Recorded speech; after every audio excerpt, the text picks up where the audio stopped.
Le sexe, c'est un marqueur de réussite sociale, tu vois. Et c'est là que ça me pose problème. Parce qu'en fait, on peut vivre sans sexe et on peut vivre très heureux sans sexe.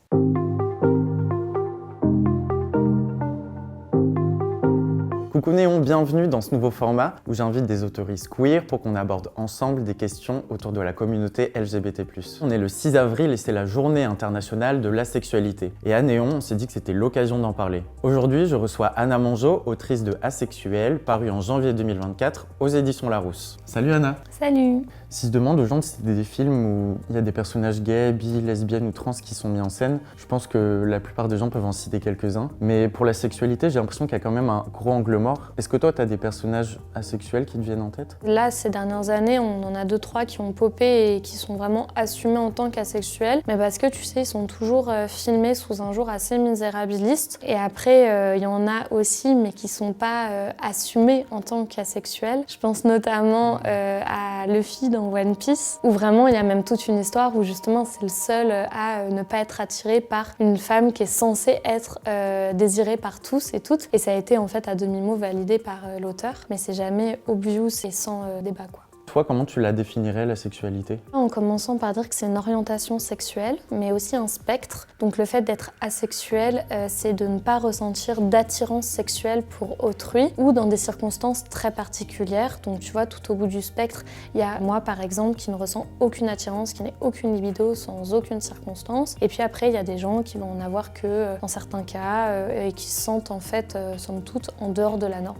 T'évoques aussi à certains moments des situations d'incompréhension auxquelles tu as été confrontée, notamment ce garçon qui pensait que vous vous plaisiez alors que pour toi c'était juste un ami. Et tu parles justement d'une différence de langage entre vous deux. En fait, il me manque une clé, il me manque vraiment une langue que tous les autres parlent et que je ne parle pas. Mais c'est juste que quand on est asexuel, parce qu'on n'a pas notion de ce qui agite les autres, nos propres regards comme ceux des autres, on ne va pas les interpréter de la même façon. Les jeux de séduction peuvent nous échapper.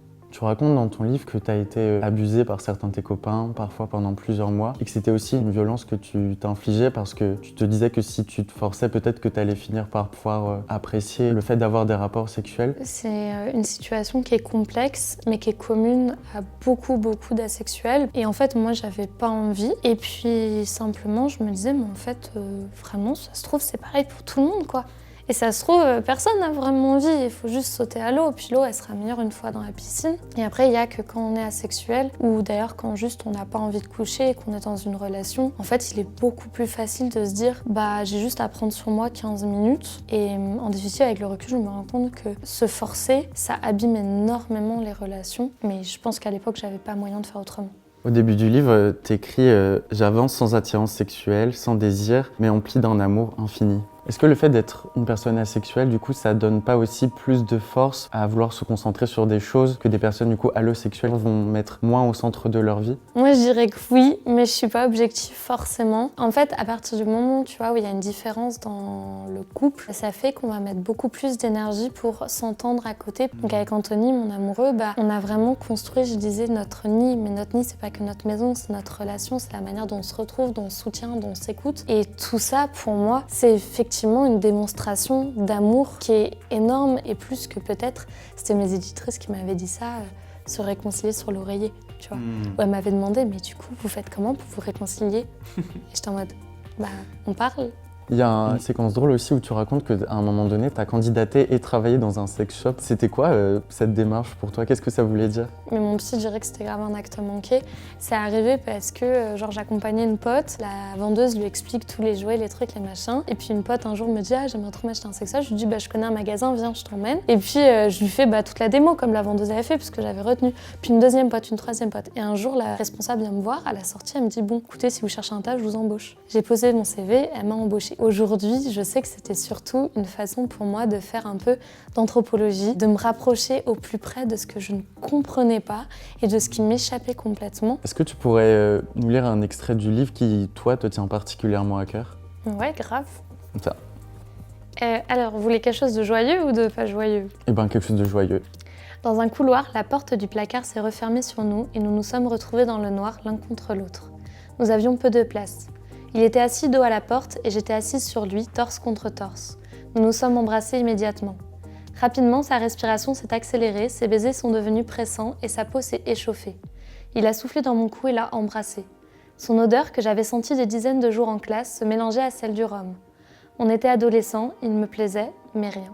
Rien dans mon ventre, pas un frisson qui me dirait « j'en veux plus ». Au contraire même, j'ai senti la répulsion monter, pour celui que j'aimais bien et que je trouvais si attirant. Je voulais que ses mains se détachent, que sa bouche s'arrache de cette peau qui m'appartenait à peine. Et en même temps, je voulais vivre ce qui faisait battre ce cœur que je sentais juste là, dans le creux de mes omoplates.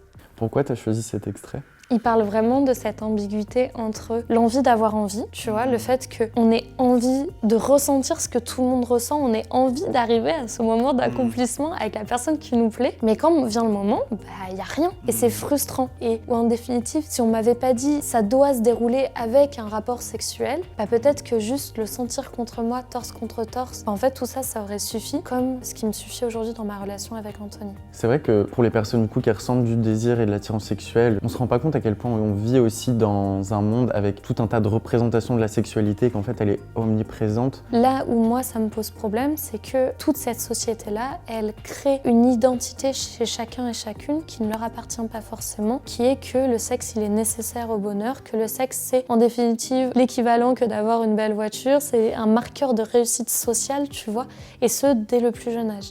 Et c'est là que ça me pose problème, parce qu'en fait on peut vivre sans sexe et on peut vivre très heureux sans sexe.